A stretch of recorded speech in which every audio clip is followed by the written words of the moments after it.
வேலூர் அருகே மதுபோதையில் தங்களது மகனின் காலை உடைத்த காவலர் மற்றும் அவரது நண்பர்களை கைது செய்ய கோரி மாவட்ட எஸ்பி அலுவலகத்தில் பெற்றோர் கண்ணீர் மல்க மனு அளித்துள்ளனர்.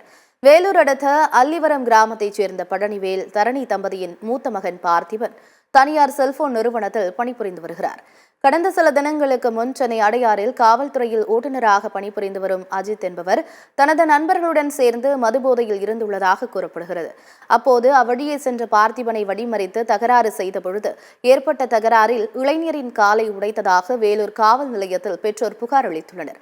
ஆனால் இதுவரை புகார் மீது நடவடிக்கை எடுக்கப்படாத நிலையில் பார்த்திபனின் பெற்றோர் மாவட்ட காவல் கண்காணிப்பாளரிடம் கண்ணீர் மல்க புகார் மனு அளித்துள்ளனர். என் பையனுக்கு 2 மாசம் ஆச்சு அடிபட்டு. ஆனா போலீஸ் ஸ்டேஷன்ல எந்த நடவடிக்கையும் எடுக்கல, கேஸும் போடல. அது கேட்டதுக்கு இங்க போ அங்க போ அங்க போ போடுவாங்க, போங்க, உங்களால என்ன பண்ண முடியும்னு கேக்குறாங்க. அடிபட்டுச்சு, இப்ப கேஸ் குத்து என்ன பண்ண போறீங்க அப்படின்னு கேக்குறாங்க. கனியம்பாடி அவங்க பேரு சுபா, அப்புறம் சிலம்பரசன், யாருமே எந்த நடவடிக்கை ஒன்றும் எடுக்கல. அவங்கள ரிமாண்ட் பண்ணவே இல்லை ஒன்றும். இந்த பையன் போலீஸா இருக்கிறான். அதனால அவன் சொல்றான், மறுநாள் போன் பண்ணி சொல்றான், என்னன்னா 15 நாள் ரிமாண்ட்ல வைப்பாங்களா, 15 நாள் கழிச்சு நான் என்ன பண்றேன்னு பாருங்க. எலெக்ஷன் அன்னைக்கு என் தம்பி கூட யாரோ சண்டை போடுறாங்க சொல்லிட்டு அங்கே போயிட்டு அது கேட்க போனேன்.